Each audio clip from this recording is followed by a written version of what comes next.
c'est toi, Dieu d'Israël. Ma passion, c'est toi,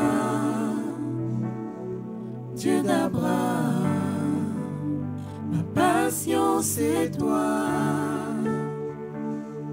Dieu d'Israël.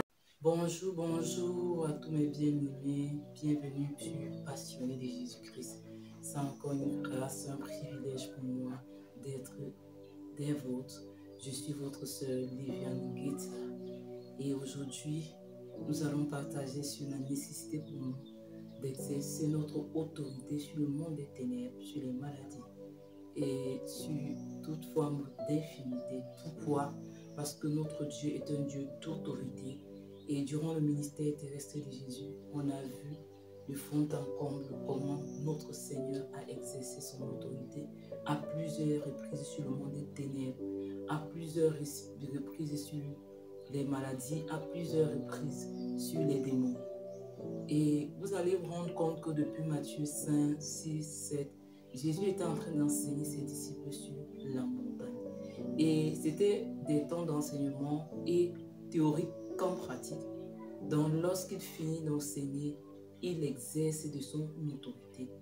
Et on va se rendre compte que dans Matthieu 8, Jésus a fini d'enseigner ses disciples sur la montagne. Et il va descendre sur cette montagne avec eux. Il va exercer de son autorité. À partir du verset 1, la Bible va nous dire en fait que lorsque Jésus est descendu sur la montagne, un lépreux est venu se prosterner auprès de lui. Et ce lépreux lui a dit, Seigneur, si tu veux, tu peux me rendre pur. Et le Seigneur a dit, je le veux. Et il a étendu sa main, il a touché, il a été purifié de sa lèvre. On va se rendre compte également qu'il y a un centenier romain qui a également abordé le Seigneur et lui a demandé la grâce de la guérison d'un de ses serviteurs qui était à la maison souffrant de paralysie. Et Jésus a exercé son autorité également sur la paralysie. À cet effet, j'aimerais te dire quel est le domaine de ta vie où tu es lépreux. Quel est le domaine de ta vie où tu te sens paralysé. Je suis venu te présenter la solution. Jésus-Christ est celui qui purifie de toute forme de lèpre. Jésus-Christ est celui qui délivre de toute forme de paralysie. C'est quoi la lèpre dans ce contexte? La lèpre ici, ça peut être une situation de péché. La Bible nous dit dans le livre de Lévitique 13, verset 45, qu'en Israël, lorsque quelqu'un était souffrant de la lèpre, premièrement, cette personne ne devait pas se retrouver au temple. De deux, cette personne devait être mise hors du camp. De trois, cette personne, on devra l'éviter en fait. Et il devait être vêtu des vêtements déchirés avec une marque qui le distinguait des autres. Et pendant qu'il devait en train de marcher, il serait en train de marcher, il devait être en train d'écrire impur, impur, impur. Donc la lèpre était vraiment une honte pour des personnes. Et le Seigneur avait interdit tout contact avec les lépreux parce que lorsqu'on rentre en arrière, dans le livre de Nombre, lorsque Myriam et Aaron vont murmurer contre Moïse, le Seigneur va frapper Myriam de la lèpre. Et lorsqu'il va frapper Myriam de la lèpre, le peuple d'Israël sera obligé de mettre un temps d'arrêt de 1 semaine, c'est-à-dire de 7 jours, pour qu'il soit purifié parce que le Seigneur va ordonner qu'on la mette hors du camp. Et la Bible nous dit dans le livre d'Hébreux que notre Seigneur est mort hors du camp. Hors du camp en fait. C'est-à-dire notre Seigneur par l'œuvre magnifique qu'il a accomplie à la croix. Il est celui qui donne, qui purifie ceux qui souffrent de la lèpre. Quel est ce genre de péché dans lequel tu te trouves? Je suis venu te dire, Jésus est celui qui purifie de toute forme de lèpre. Ici, la lèpre était physique, mais tu peux avoir une lèpre qui n'est pas forcément physique, comme maladie de la peau, mais une lèpre qui est le péché qui s'attache à toi. Le péché dont tu ne parviens pas à te séparer est un contact avec Jésus et tu vas voir, tu seras purifié. Tu seras purifié. Jésus est celui qui fait l'exception. Il est le seul qui a touché un lépreux et qui n'est pas devenu impur. Mais de par sa sainteté, de par sa pureté, il a purifié celui qui était impur. Jésus est ce sel-là. Et il a dit, nous sommes le sel. Jésus est celui-là. Et cette saveur mélangé à des aliments qui n'ont pas de goût, donne de la saveur aux aliments. Il est celui-là qui pue de son état. En venant au milieu des impurs que nous étions, il nous a donné de devenir des personnes pures. Voilà pourquoi la Bible dit, heureux ceux qui sont purs de cœur, car ils verront Dieu. Il fallait que ce lépreux voie Dieu. Et dans sa condition d'impur, de lépreux, il ne pouvait pas voir Dieu. Mais Jésus l'a purifié afin qu'il puisse voir briller la splendeur, la compassion, la miséricorde de Dieu à son égard. Je vais te dire, mon frère, je vais te dire, ma soeur, il n'y a aucune lèpre qui résistait devant le Seigneur Jésus.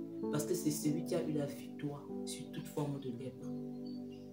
La Bible nous dit également, dans le livre de Luc 17, à partir du verset 12, la Bible va également nous parler des 10 personnes qui étaient lépreux et qui ont entendu parler de Jésus, ont décidé d'aller vers le Seigneur pour implorer la grâce de la guérison. Lorsqu'ils vont arriver, le Seigneur va leur dire, allez vous montrer au sacrificateur. Pendant qu'ils sont en train d'aller, ils vont se rendre compte qu'ils ont été purifiés. Ma soeur, mon frère, je t'assure qu'une seule parole de Jésus est suffisante pour que tu sois purifié, pour que tu sois délivré de ce péché. La Bible nous dit également dans ce passage de Matthieu 8, la Bible nous parle d'un centenier. Et cette histoire est émouvante. Pourquoi? Parce que le centenier, il était étranger à la vie des Juifs. C'était un centenier romain. Et vous savez quoi? Ce sont les Romains, Pilate et Hérode, qui ont crucifié Jésus.